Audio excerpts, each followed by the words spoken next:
O Me Diga Algo Que Eu Não Sei é feito por comunicadores. Todas as fontes que usamos para criar esse episódio estão nos links que colocamos na descrição.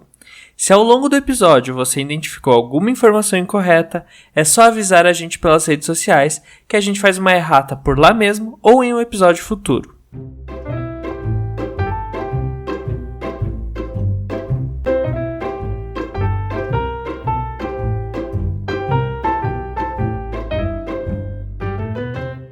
Um universo repleto de heróis, aventuras épicas, superpoderes, magia e até mesmo outros universos.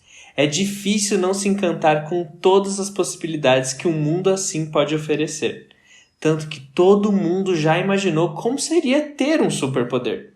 Não demora muito para nossa cabeça viajar longe, né? Mas antes da gente, tiveram outras pessoas que pensaram nisso e criaram incontáveis personagens e histórias. E suas criações encheram de sonhos a nossa imaginação e são a base do que conhecemos hoje sobre o que é ser herói, sobre superpoderes e até sobre multiverso. O Me Diga Algo Que Eu Não Sei de hoje vai falar sobre o incrível universo da Marvel e vamos trazer várias curiosidades por trás desse mundo fantástico. Olá, curiosos e curiosas! Sejam bem-vindos a esse episódio excepcional. Hoje nós vamos falar de um tema que eu gosto muito e o nosso convidado também. Mas antes da gente apresentar ele, eu quero introduzir o Dan, nosso editor roteirista, que vai fazer as vezes do Luigi, que infelizmente está muito ocupado e não pôde gravar hoje. Mas logo no próximo episódio ele está de volta. Então, olá, Dan, bem-vindo! Oi, pessoal! Oi, curiosos e curiosas! Muito obrigado por me receberem de novo, mais uma vez, entrando no lugar do Luigi, mas fiquem tranquilos, como o Ju falou, ele volta logo, ele tá bem, tá saudável. Foi uma questão de agenda, então não precisa fazer acampamento na porta de quartel, botar o celular na testa, fazer luzinha por ET, que né, não é necessário protestos. Logo o Luigi tá de volta e nesse meio tempo eu fico aqui com vocês. E para juntar, fazer um trio maravilhoso, hoje eu trouxe ele que além do Luigi, também é outro meu melhor amigo. E se você me acompanha nas redes sociais e tudo mais, você sabe que eu e ele temos um canal, temos vários projetos juntos e ele é, assim, a minha mãe nerd. Tudo que é de cultura pop eu pergunto pra ele porque ele sabe e ele me ensina. Eu amo muito ele, eu tô muito feliz que ele tá aqui. Então, deem as boas-vindas para o Patrick!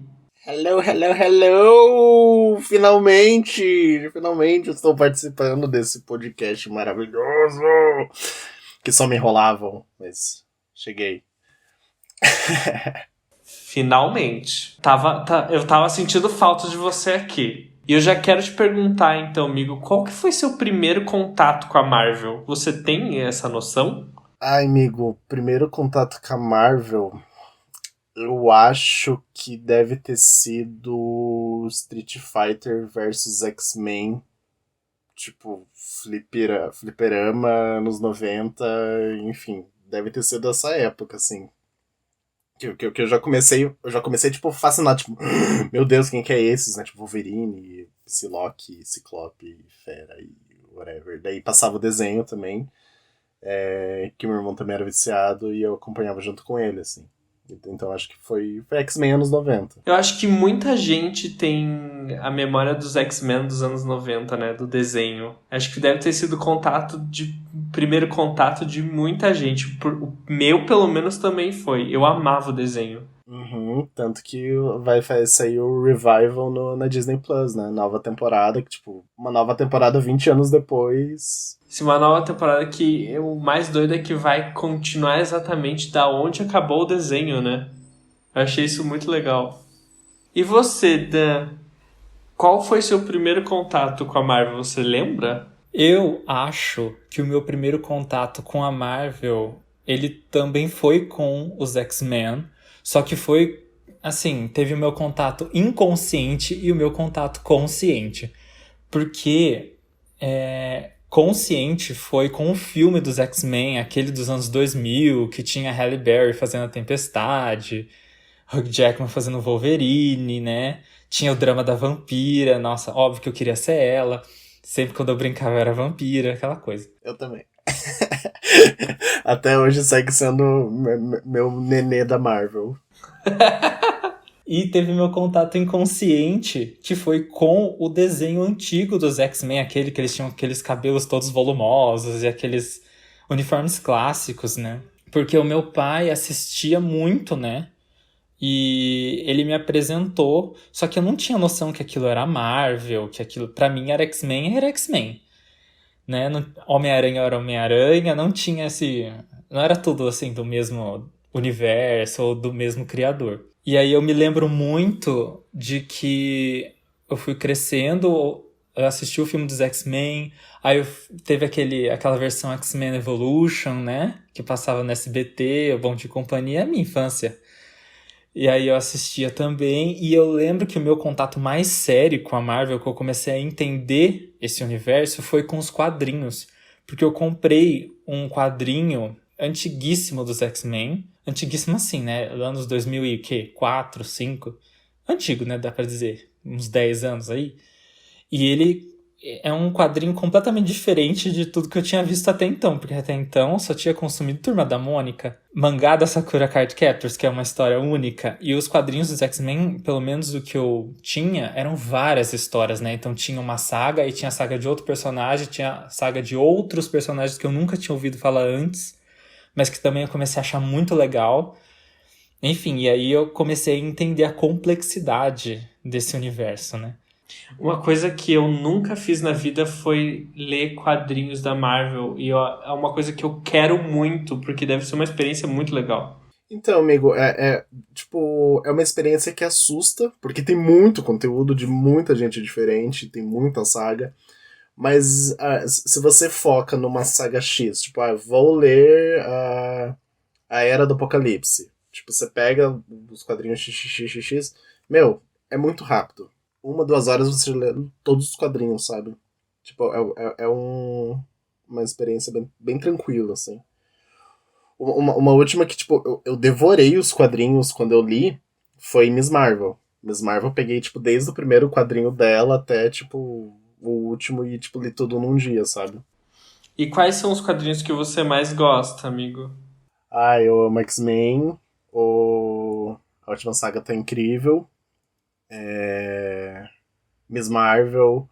Uma que eu amo muito também, eu fiquei muito decepcionado com a adaptação, foi Runaways, que o quadrinho é sensacional e, enfim. Mas X-Men no geral, assim, tipo, a saga da vampira, eu amo. E você não se perde com, tipo, as 1000 variações que tem? Como que você faz pra conseguir ter um norte, assim? Então, tipo, você já vai tendo consciência com o multiverso, assim, sabe? Tipo, tem uma saga que existe uma certa continuidade, tipo, de uma saga pra outra, tipo, a saga da vampira é relativa à saga X do X-Men. Mas ao mesmo tempo, tipo, sabe, por ser a questão do multiverso, você consome, tipo, tá, essa história existe numa. Tudo se justifica, né? Aham, e é aquela coisa que no quadrinho, essa coisa de trabalho de escola, sabe? Cada um faz a sua parte, vai lá e apresenta. No quadrinho, eu sinto que isso funciona muito melhor, porque por mais que seja questão do multiverso e tal, e tem uma história ruim, né? Tem quadrinho que não é tão bom quanto o outro.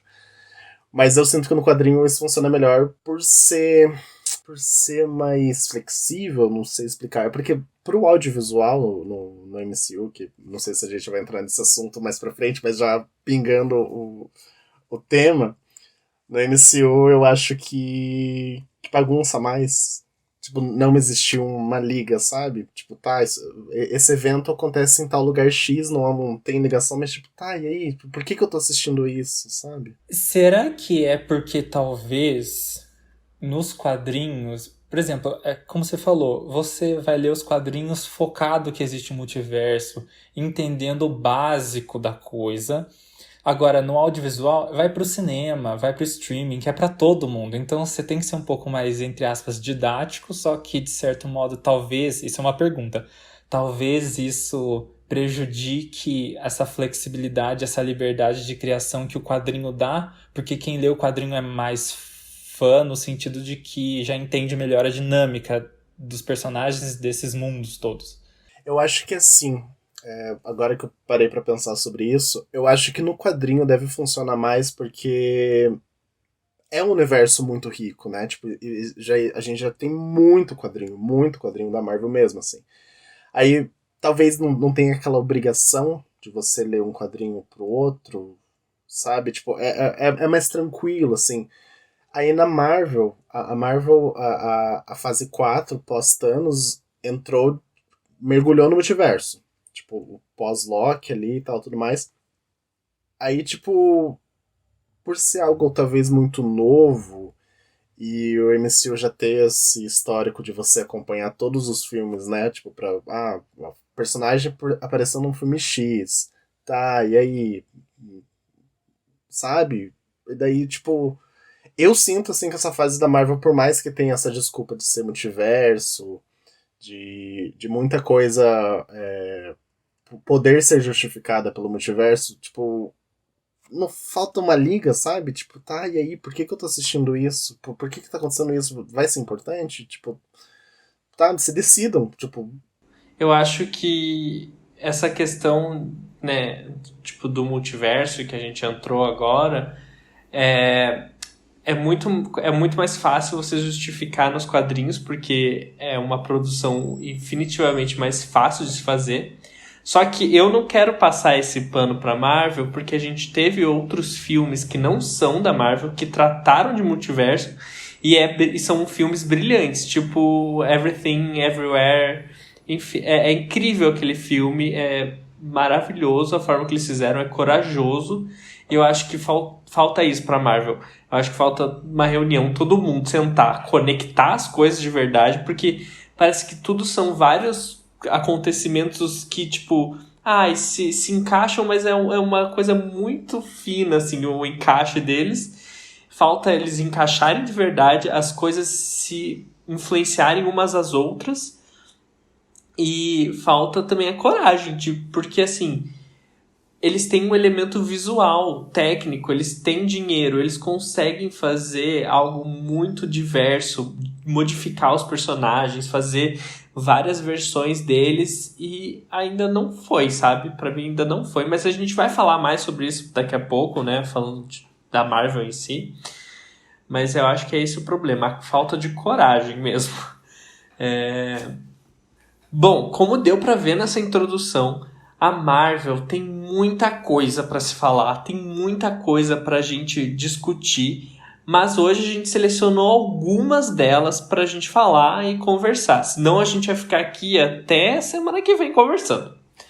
Se você não é super Marvete como a gente aqui, a gente precisa te dar um contexto geral e ainda desmistificar algumas ideias que muita gente tem sobre a Marvel. Para começar, que a Marvel nem começou como Marvel em si, mas sim como Timely Comics. Ela foi criada por Martin Goodman na década de 1930 e publicava histórias de faroeste e outras coisas desse tipo. Ela só virou Marvel Comics em 1939 e o primeiro herói que apareceu foi ninguém mais, ninguém menos que o Tocha Humana. Em 1941, foi publicada a primeira história do Capitão América, no auge da Segunda Guerra Mundial. O Capitão América era um símbolo dos Estados Unidos e de sua força, especialmente contra o nazismo. Então, não seria errado dizer que o nosso querido Cap nasceu para ser uma grande propaganda dos Estados Unidos. Apesar do sucesso como Capitão América, no começo de 1950, a Marvel não estava muito bem das pernas. Na verdade, esse foi um problema que pegou várias editoras da época. O Martin Goodman chegou a voltar a fazer publicações de histórias genéricas, tipo as de faroeste, como a gente falou, drama de guerra e outras coisas, para ver se a editora dele se mantinha. Mas para tudo aí. eu tô sentindo falta de alguém nessa história, vocês não estão, não? E se você pensou no Stan Lee, fica tranquilo que é agora que ele vai entrar nessa história. O Stan Lee já trabalhava na Marvel faz tempo, mas não necessariamente criando personagens e argumentos. Até que o Goodman, né, o dono da editora, pediu para ele criar uma história especificamente de um grupo de super-heróis. E tem um motivo para isso, não foi por acaso. Acontece que no final dos anos 50 e no início dos anos 60, a DC Comics lançou a Liga da Justiça e reviveu o gênero de super-heróis que andava meio embaixo nos últimos tempos e que acabou fazendo muito sucesso. E a Marvel fez seu corre para não ficar para trás, né? Acontece que o Stan Lee estava quase mudando de carreira quando recebeu esse job. Então a esposa dele, Joan, falou que ele deveria aproveitar essa oportunidade e escrever uma história que ele curtisse de verdade, porque mesmo que tudo flopasse, ele já estava pensando nisso aí mesmo, então tipo assim, o que ele tinha a perder, né? Ele ouviu o conselho da esposa e foi nessa onda que o Stan Lee criou o Quarteto Fantástico. O hit veio, e a partir disso o universo Marvel não parou de crescer, tanto nos quadrinhos quanto na tela do cinema. Ainda assim, muita gente se pergunta por que o trabalho de Stan Lee foi tão especial. E a resposta é bem simples, porque ele deu nuances aos heróis que antes obedeciam um arquétipo muito rígido. Antes, os heróis eram retratados como pessoas perfeitas, acima dos humanos, com uma moral intocável. É só pensar no Superman e até no próprio Capitão América. Só que aí o Stan Lee quebrou essa ideia ao criar heróis com personalidades muito mais próximas aos meros mortais. Os heróis de Lee eram poderosos, mas também eram vaidosos, egoístas, tinham acesso de raiva, inseguranças, medos e tudo mais. Por exemplo, uma pauta que sempre apareceu nos X-Men é o preconceito que eles sofrem por serem diferentes. Já o Homem-Aranha, por sua vez, é um garoto que sofre com autoestima e que tem problemas parecidos com os de muitos adolescentes por aí. Isso fez com que o público se identificasse e criasse um senso de comunidade ao redor da Marvel. Isso ficou ainda maior nos anos 90 com o boom da popularidade das histórias em quadrinhos. Nossa, essa história toda eu acho muito fantástico, porque é legal que a Marvel começou a fazer sucesso mesmo quando os heróis se tornaram humanos, né? Tipo, foi pra frente com o Stan Lee que deu nuances, King, o reizinho maravilhoso, deuso. É muito curioso, né? E uma coisa que eu amo muito do Homem-Aranha é que desde o começo o Stan Lee fez a ideia dele ser um personagem mascarado é que todo mundo poderia ser Homem-Aranha, né? Desde o começo a figura do Homem-Aranha não era presa ao Peter Parker. Isso é genial, é muito legal porque aí qualquer pessoa realmente, né, tipo, se enxerga ali e é uma história que te prende muito porque trata de temas muito legais, principalmente para um jovem, né? Tipo, começo de escola, autossegurança, primeiras paixões, tem até a questão de luto, é uma história muito genial. Assim como os X-Men, né, que tiveram sua importância, acredito que para muitos jovens que se sentiram diferentes da vida inteira, ou principalmente na adolescência, né, que mudanças começam a acontecer. Imagina para um jovem LGBT, que IAP+, sabe, ele se vê num X-Men, que tudo bem, ele não tem poderes, mas uma pessoa que às vezes é rejeitada pela família, por ter nascido de um jeito diferente e não ser aceito, mas ele encontra um lugar onde ele é bem recebido, né?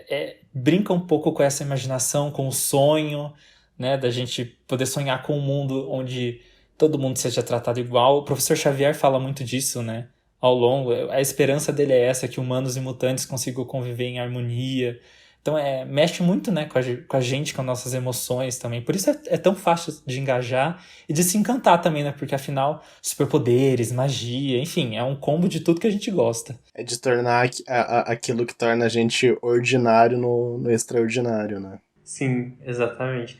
E quem não queria ser a vampira, né, meus amores? Com aquela mecha maravilhosa, com aqueles poderes, pegar poder de todo mundo, quem não queria? Ai, ou eu era vampira ou eu era lince negra. Eu era uma das duas sempre. Ai, a Lince Negra eu amo também. Falando nisso, em amor, personagens, quero saber quais são os seus personagens preferidos. Pode começar com você, Trick. Vampira, o Peter Parker. Terceiro, a Tempestade. Quarto, a Lince Negra. Putz, tem muito. Acho que o Capitão América. Eu gosto do Capitão América. Eu já vou engatar aqui nos meus. Ó, eu gosto muito de quem? É da Carol Danvers. Principalmente porque eu conheci muito ela no MCU. Ah, isso! A Carol, isso. Troca o Steve pra Carol. Isso. O meu top 5. Fechou. Eu gosto muito da... Eu gosto muito do Wolverine. Eu gosto muito da Feiticeira Escarlate. Ela é a minha paixão, xodó maravilhosa.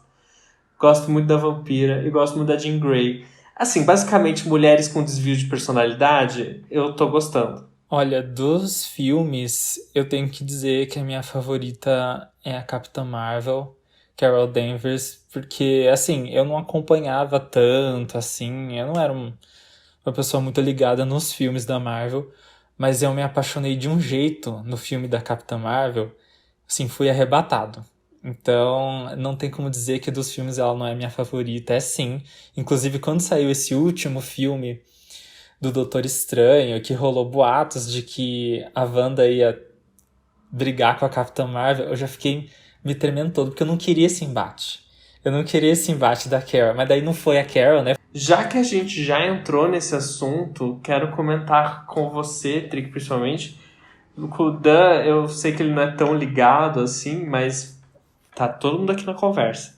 Quero saber sobre o que você tá achando desse atual momento do MCU.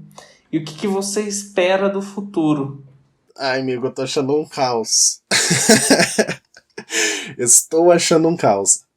Assim, eu gosto da ideia de ter muitos projetos rolando simultaneamente, porque, né, quadrinho é assim, gente. Quadrinho, um personagem tá ali, outro personagem tá aqui, tá tudo rolando ao mesmo tempo, enfim, salve-se quem puder. Mas no MCU, o que me incomoda tá sendo a falta de conexão, no sentido de importância, sabe? Tipo, por exemplo, assim, um exemplo X, começou a saga, a fase 4 e tal. Começou com o Black Widow. Tá, história origem e tal, pra reintroduzir isso, a Helena, né? Como nova Black Widow no Thunderbolts e enfim. Beleza, ok, né? História de origem, esse filme deveria ter saído lá na fase 2. Aí o primeiro filme que foi, né, que começou a introduzir o multiverso foi Spider-Man. Beleza, fanservice lindo, eu amo, sou alucinado naquele filme, mas assim, você para pra pensar, é tipo A mais B. Tipo, ai, multiverso. Ai, um encanto ali e tal, Doutor Estranho, Peter, pipipipopopó. Tá, beleza, ok, tipo, raso pra caralho. E daí foi pro WandaVision. Reintroduziram a Wanda, né? Porque a gata coadjuvante desde o começo que foi introduzido e tal. Reintroduziram ela como personagem, fizeram um retcon da origem dela. Colocaram elementos do quadrinho e tal. Transformou na Feiticeira Escarlate como ponte pro Multiverse of Madness, né? E daí, saiu o Multiverse of Madness, tá, tipo, parece que tudo que rolou no Homem-Aranha e tudo que rolou no WandaVision, tipo, gente, você pode assistir esse filme sem ter assistido os outros, mas, tipo, tá, beleza, tipo, ok, é complicado você fazer um projeto tão ambicioso com várias ligações e apresentar para um público tão grande, né? Mas isso tem uma contrapartida, porque, tá, e aí? Nada importa? Por que eu vou assistir aquilo? Tá, sabe? E, tipo, tanto o Doctor Strange quanto a Wanda, parece que nenhum dos eventos que rolou tanto no Homem-Aranha quanto no WandaVision tiveram importância. Pra mim, eu tenho, além dessa questão da Wanda, do Doctor Strange, eu tenho duas questões muito grandes com essa fase 4, que primeiro é o fim de Loki, da série do Loki, que simplesmente acontece o caos nas linhas do tempo, começa a tudo se misturar, e o que acontece? O que isso influi no restante das coisas? Não passou mais nada. Vai ter a Season 2, mas tipo, meu, tá, ok, a gente conheceu o vilão lá no Loki, qual que é o nome dele mesmo, que vai estar agora no Ant-Man?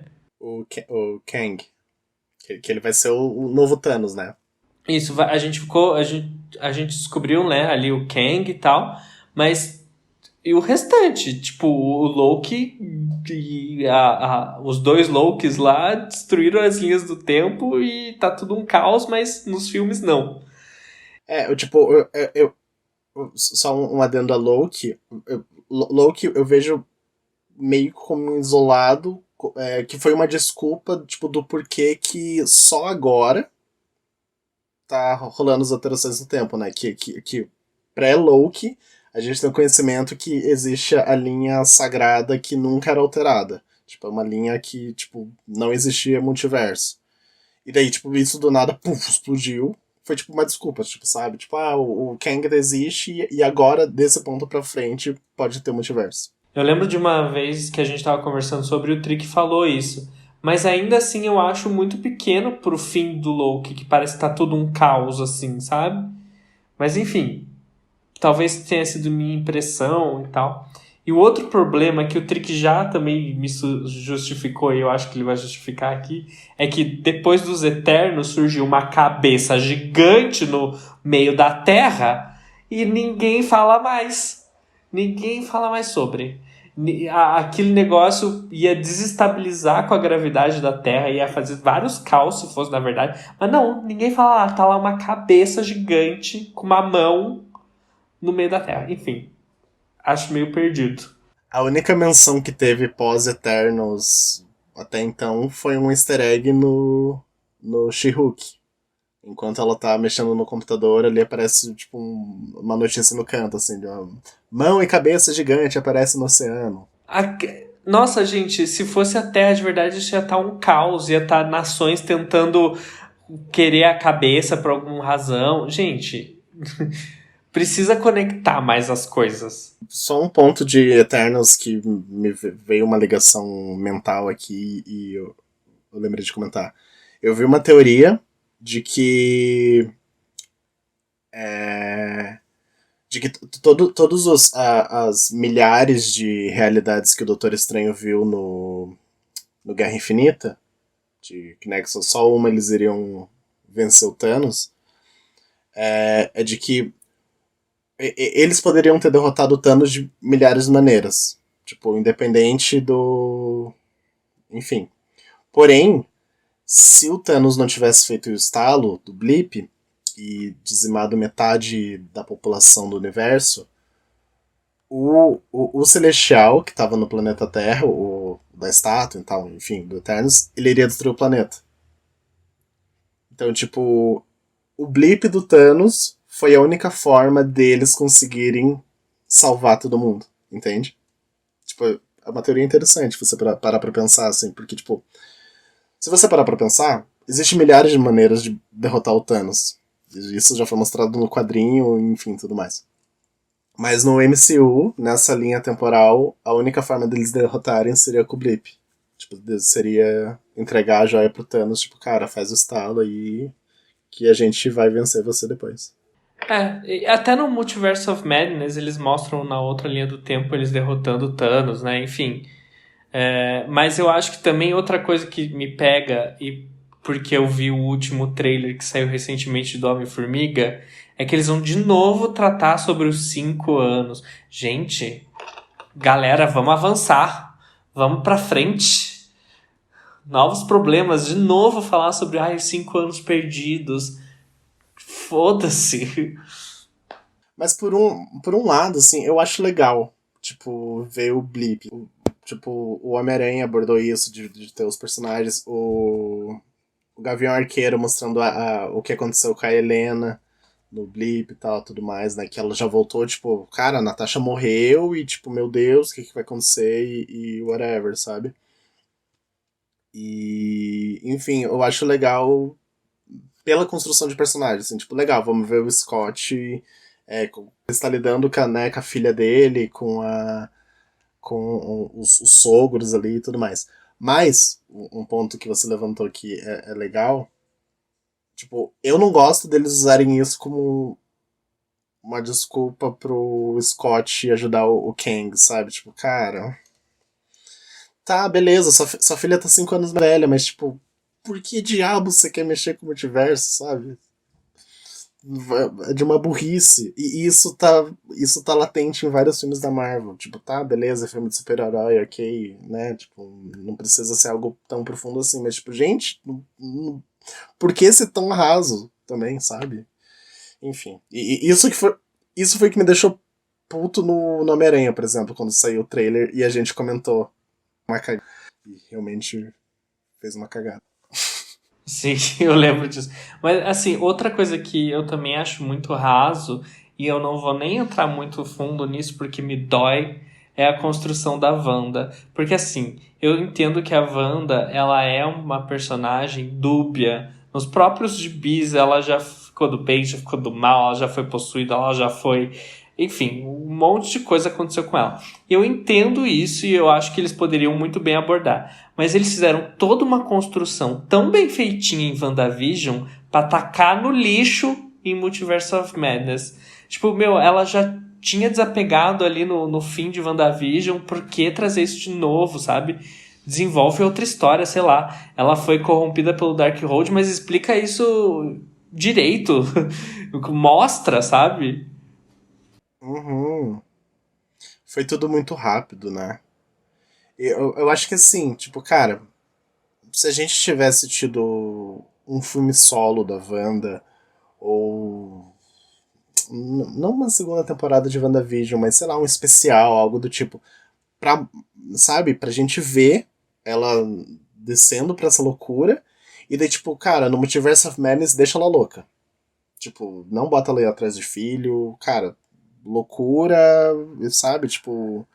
Porque o plot dela indo atrás do filho, depois de toda a construção dela aceitando o luto ali, tipo, cara, não volta pra esse caminho, sabe? Tipo, ela tá possuída pelo livro, então bota ela possuída, bota ela loucona, sabe?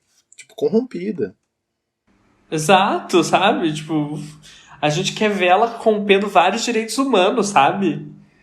Mas enfim, tô curioso pra saber até como eles vão seguir com ela na história, porque eu tenho certeza que eles vão voltar, né? Ela é uma fan favorite hoje em dia, muito grande das pessoas. Eu acho que a história dela ali, quando cai as coisas no Multiverso Madness, dá pra ver a luzinha vermelha, então algo aconteceu com ela. Será que ela vai voltar desmemoriada, que nem nos gibis? Enfim, tem várias chances de coisa acontecer, tô curioso.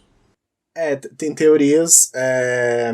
Como o próximo embate vai ser o Guerra Secreta, e vai ser tipo, né, vai ser um Ultimato 2 que vai reunir uma caralhada de personagens e tal, tudo mais, e obviamente ela vai estar de volta.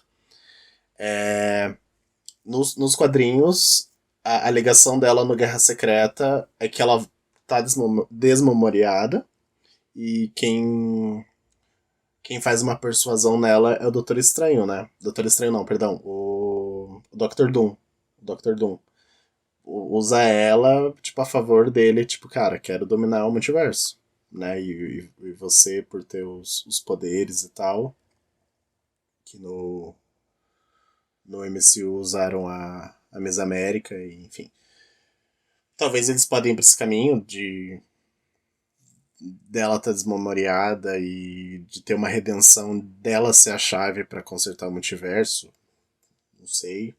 Mas enfim, uma coisa que eu tenho certeza é que se ela voltar boazinha e voltar para os Vingadores de alguma forma, ela vai ser tutora dos jovens Vingadores, né? Que vai estar os filhos dela ali.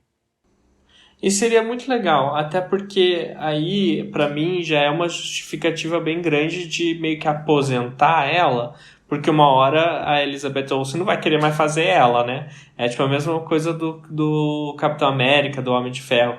Uma hora tem que ir pra frente. Então ali seria legal ela sendo tutora, cuidando deles, aparecendo só de vez em quando.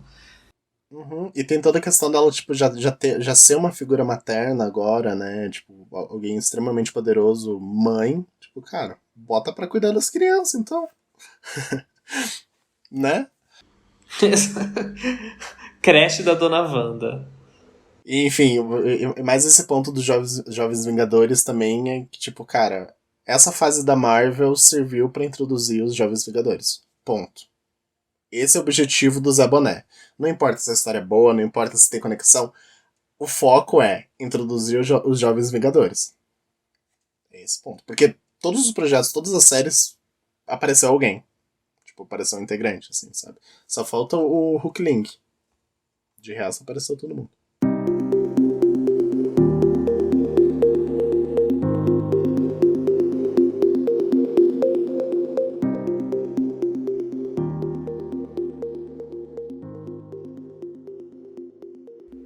Principalmente com a chegada dos X-Men, a representatividade começou a ser pauta no meio dos super-heróis, e especialmente no assunto nacionalidade e etnias. Por exemplo, na segunda formação, que são os Novos Mutantes, né, a segunda formação dos X-Men, o teleportador noturno é alemão, o Colosso é russo, o herói Pássaro Trovejante é nativo americano, o Wolverine é canadense e Banshee, o mutante com gritos supersônicos, é irlandês. Ah, e o Solaris é japonês. E fora dos X-Men, a representatividade continuou. Você sabia que o Pantera Negra, além de ser o primeiro Vingador Negro, também foi o primeiro personagem afro a receber a sua própria história em quadrinhos?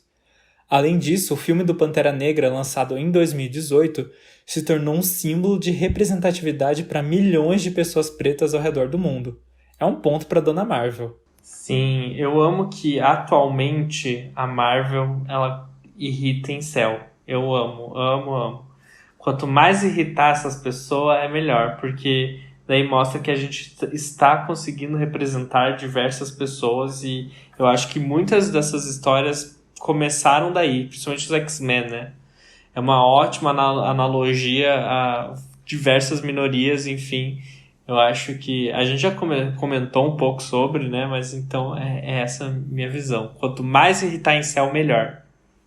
Eu acho muito curioso como isso se transformou, né? Porque furou a bolha do. Ah, é um filme de super-herói, é só né? Porque não é só isso.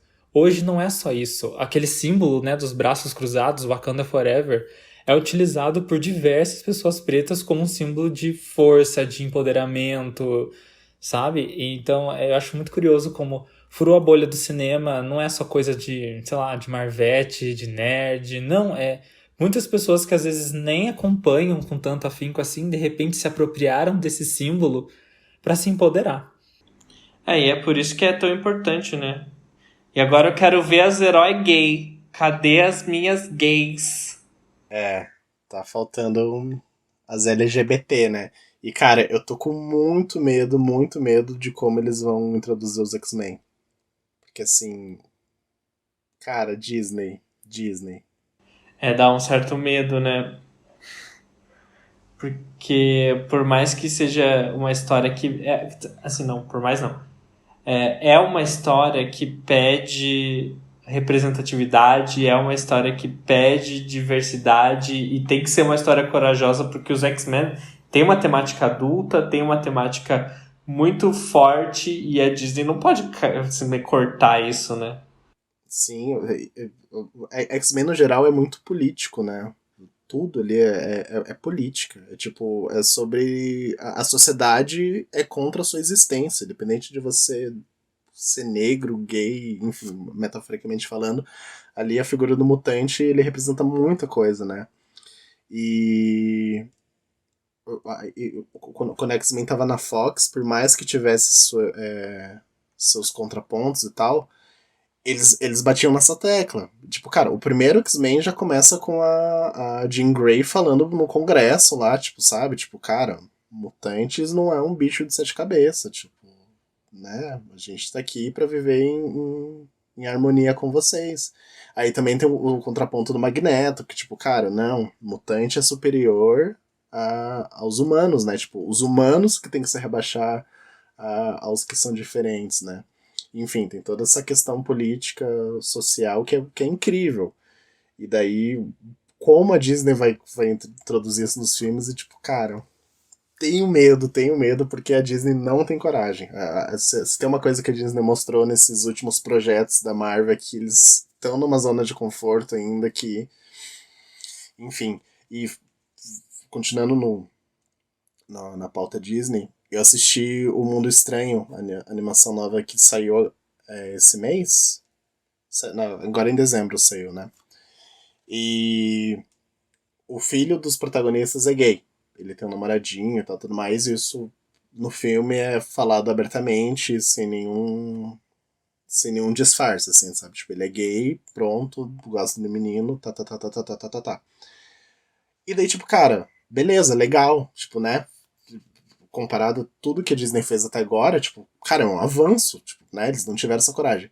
Porém, você pega, tipo, o marketing do filme. O marketing do filme foi nulo. Tipo, ninguém sabia da existência do filme até ele estrear no Disney Plus. E, tipo, cara, ele tava no cinema. E, tipo, daí eles usam, tipo, eles podem usar cartão, tava no cinema, tipo, por ter gay não interessou o público. Tipo, cara, vocês não divulgaram! Daí você vai ver, tipo, é um dos filmes mais assistidos no Disney Plus agora, assim, sabe? Tipo, não é um filme excelente, não é um filme 100%, enfim, mas é um filme legal, tipo, né? E, enfim, aí eles trabalharam em um X-Men, tipo, né, que é o X-Men, cara. X-Men, eu acho nível Homem-Aranha em questão de marketing. Tipo, todo mundo conhece X-Men.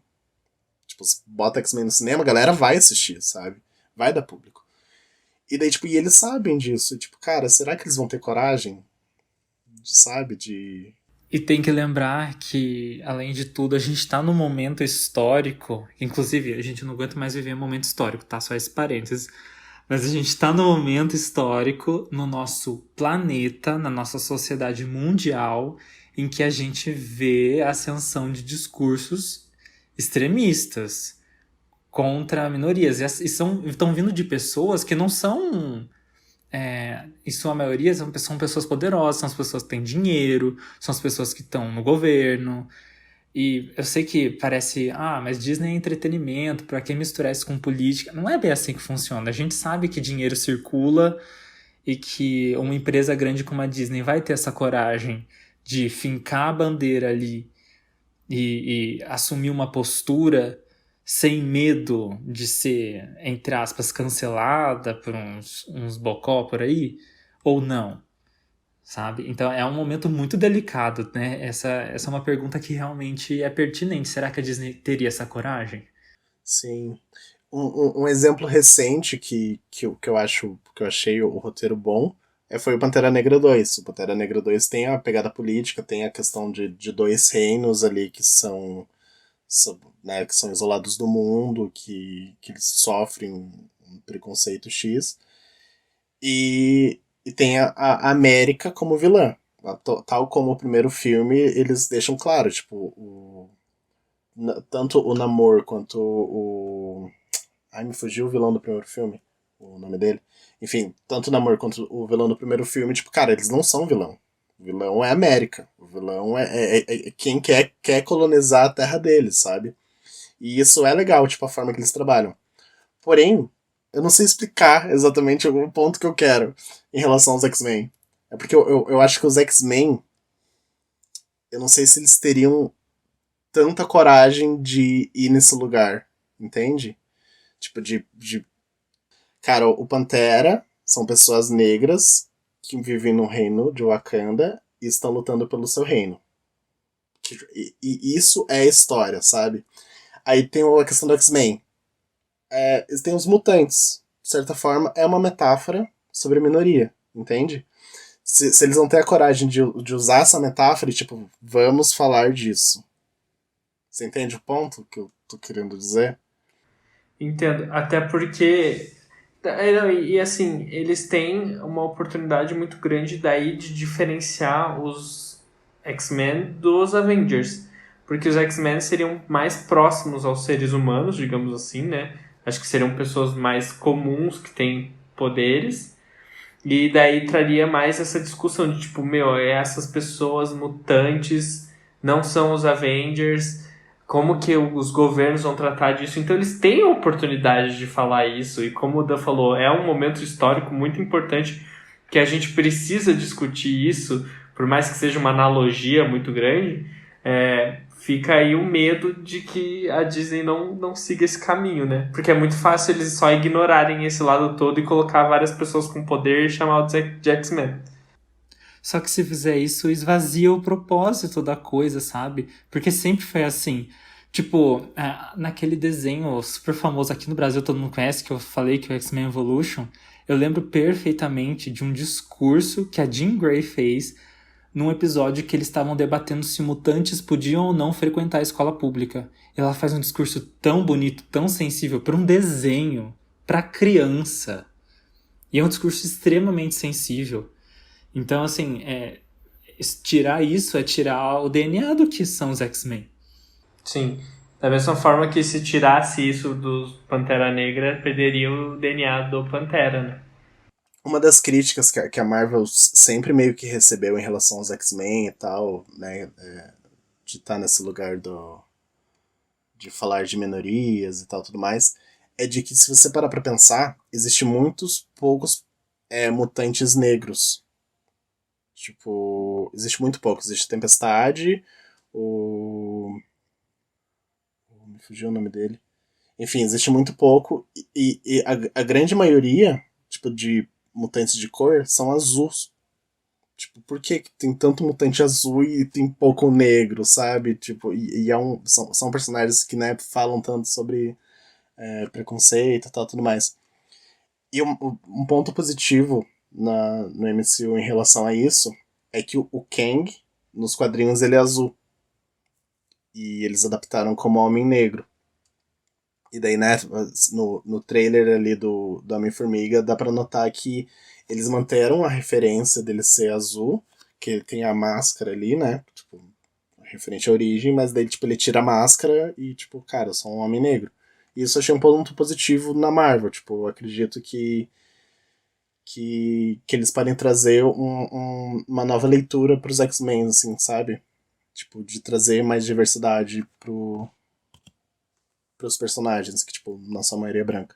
Aí, tanto o exemplo da Vampira, né, que é a atriz do Nope, esqueci o nome dela, a Keke Palmer. A Keke Palmer, ela falou em entrevista já que tem vontade de ser a vampira no MCU. Daí, tipo, uma mulher negra como vampira. Já fizeram milhares de fanarts, a galera pedindo, enfim. Seria interessante alguns personagens que a gente já conhece, né, serem adaptados como negros. Seria incrível. E eu sei que ia irritar muita gente, é esse o propósito. A gente tem que introduzir diversidade e mostrar pessoas diferentes, não só brancas, homens e de classe média, de um padrão. A gente precisa, porque são personagens, não tem que ficar martelando só porque você viu num gibi eles de uma forma. A gente é diverso, o mundo é diverso. O que muda? E tipo, cara, já tem dezenas de personagem branco, tipo, cara, o que custa, sabe? Tipo, é tão importante. É tão importante as pessoas se verem, né, num filme, numa série, enfim. A pessoa vê que, tipo, cara, ela ser da forma que ela é, não tem nada errado e ela é aquela figura incrível, extraordinária.